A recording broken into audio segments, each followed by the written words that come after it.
அசரக்கை என்று சொல்லி அசால்ட்டா ஏமாத்தும் அன்பு உள்ளங்களுக்கும் அதனால ஏமாறும் பிஞ்சு உள்ளங்களுக்கும் தான் இந்த வீடியோவை.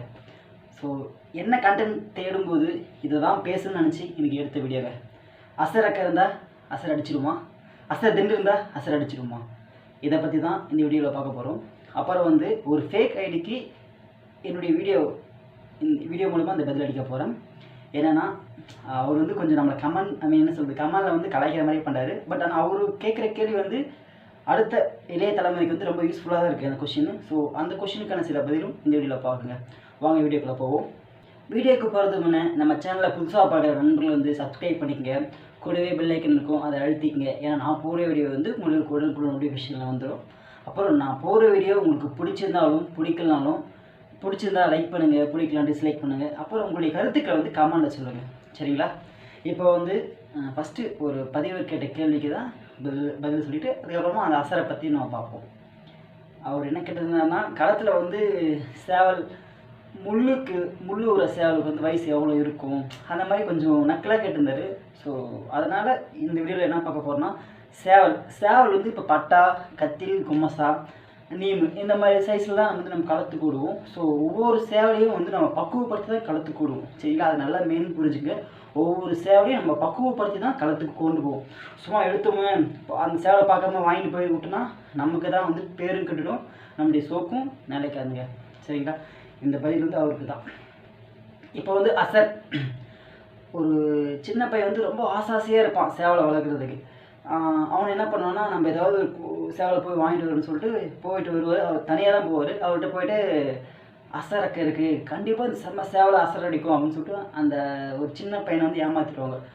ஏமாறுங்க யாரும் பார்த்தோன்னா பெரிய சோக்குங்க, பெரிய குருமாருங்க, பெரிய இடத்துல இருக்கிற அவங்க தான் சின்ன பசங்களை ஏமாத்துறாங்க. ஸோ இந்த மாதிரி ஏமாந்து சேவல் வாங்கி அழிஞ்சு போயிட்டு சேவல் வளர்க்குற ஆசையே போயிடுது சில பேருக்கு. அதனால் நிறைய பிரச்சனை வருது அந்த பசங்களுக்கு.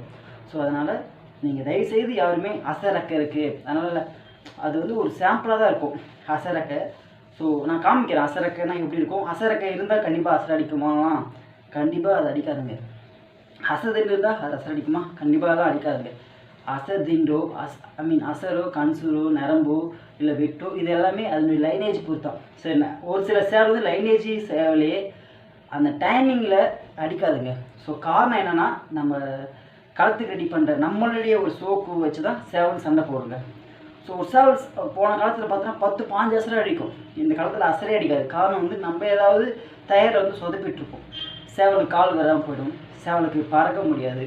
இந்த மாதிரி நிறைய ஃபால்ட்டில் இருக்கும். இது மெயின் காரணம் ஒரு சேவலை பார்த்த உடனேயும் கணிச்சு சொல்கிறதுக்கும் பார்க்காம கணிச்சு சொல்கிறதுக்கும் நிறைய ஒரு அனுபவம் இருக்குங்க. ஸோ அதனால் நீங்கள் பார்த்தே உங்கள்கிட்ட அசரக்கை, இப்போ ஒரு ரெக்கை நாங்கள் ஃபைல்னால் கொஞ்சம் அழுக்கமாக இருக்கும். அந்த ஃபைலில் ஒரு ரெக்கை இருக்குன்னா அந்த ரெக்கைக்கு நடுவில் அழுத்தமாக இருக்கும், அழுத்தமான குட்டியாக இருக்கும். அந்த ரெக்கை தான் அசரக்கைன்னு சொல்லுவாங்க.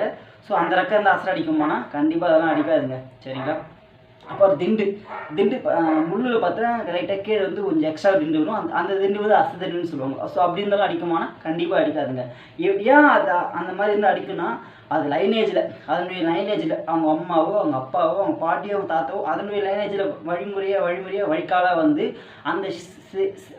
அந்த சரியான அமைப்பில் அப்படியே வந்துகிட்டே இருக்கும், தொட்டாக வந்துகிட்டே இருக்கும். அந்த மாதிரி சேவலுக்கு தான் அதை பார்த்தோன்னே இது அசதிண்டு, இந்த சேவல் கண்டிப்பாக அசர் அடிக்கும் அப்படின்னு சொல்கிறாங்க, சரிங்களா? இப்போ டீக்கர் லைன்னு சொல்கிறாங்களே, இப்போ டீக்கர் லைனாக டீக்கர் கோயில் அது ஒன்று லைனேஜ். அந்த மாதிரி லைனேஜில் வரும்போது அது டீக்கர் லைனாக சமாதானமாக போயிடும். அதே மாதிரி தாங்க அந்த அசர் திண்டும் அசர் ரக்கையும், சரிங்களா?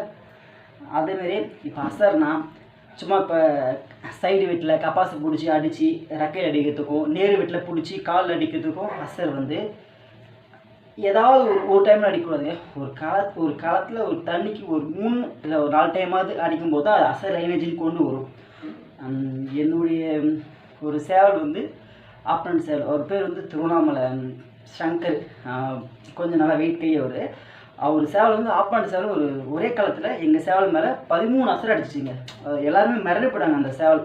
ஸோ அந்த சேவல் அந்த காலத்தில் இருக்கும்போதுலாம் அது அக்ரிமெண்ட் மெஜாரிட்டி பயங்கரமாக போயிடுச்சு. எங்கள் சேவல் கண்டிப்பாக வெளியே போய் நினச்சோம். நல்லா பரவாயில்ல, அழுத்தமாக நல்லா அது ஒத்தனாடி தான் அடிக்கல. வேறு எந்த சேவல் தாங்குமான்னு எனக்கு தெரியல, அந்த மாதிரி ஆச்சு. ஸோ அந்தமாரி அசரெலாம் பார்க்கும்போது கண்கூலராக இருக்கும். அட அசர் லைனா இதுதான் அசர் லைனு, நம்ம எதிரியாக இருந்தாலும் அவர் புகழணும். ஸோ அந்த மாதிரி இருக்கும்போது தான் அது அசரே நமக்கு தெரியுது. இப்போ அசர் ஒவ்வொரு அடிக்கும் சேவல் அப்படியே துடிச்சு விழுங்க. அந்த மாதிரி பார்க்கும்போது ஆமாங்க, யூடியூப்பில் வந்து நம்ம சண்டையை பற்றி பேசினாவே நம்ம வீடியோ வந்து தெரிய முடியாது. ஸோ அந்த கண்டென்ட் வேணாங்க, நம்ம வேறு பார்த்துக்கலாம். ஸோ அசர்னாங்க இந்த மாதிரி தாங்க. அது ஒரு டைமோ 2 டைமோ பிடிச்சிலாம் அடிக்கக்கூடாதுங்க. ஒரு தண்ணிக்கு இப்போ 3 தண்ணி 4 தண்ணி இருக்குன்னா ஒரு தண்ணிக்கு வந்து ஒரு 3 டைமாக அதை அடிச்சிடணும்.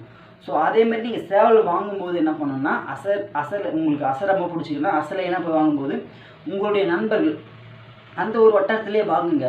ஸோ ஏன்னா வாங்கி அந்த சேவல் எதனா கொஞ்சம் மிஸ் ஆகிடுச்சுனாலும் நீங்கள் உங்ககிட்ட கேட்டு இல்லை ஏதாவது ஒரு கொஞ்சம் ரெக்வஸ்ட்டாக பண்ணி வேறு சேவல் மாற்றிக்கலாம். அதை விட்டு வேறு எங்கேயோ போய்ட்டு வாங்கினா உங்களை ஏமாற்றிடுவாங்க. காசும் வேஸ்ட் ஆகிடும், உங்களுடைய பொருளும் வேஸ்ட் ஆகிடும். அதனால் இப்போ தெளிவாக சொல்கிறது என்னென்னா, அசரக்கா இருந்தால் அசர் அடிக்குமான்னு நம்பிடாதீங்க, அசர் தின்னு இருந்தால் அசர் தின்னு அடிக்கணும்னு நம்பிடாதீங்க. எதுவாக இருந்தாலும் தீர விசாரித்து பொருளை வாங்குங்க. ஓகேங்களா? நன்றி, வணக்கம்.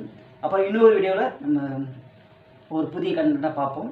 அடுத்த வாரம் கண்டிப்பாக தயார் தாங்க, 21 நாள் தயார் தாங்க. ஓகேங்களா? வீடியோ பிடிச்சதா லைக் பண்ணுங்கள், ஷேர் பண்ணுங்கள், சப்போர்ட் பண்ணுங்கள். வணக்கம்.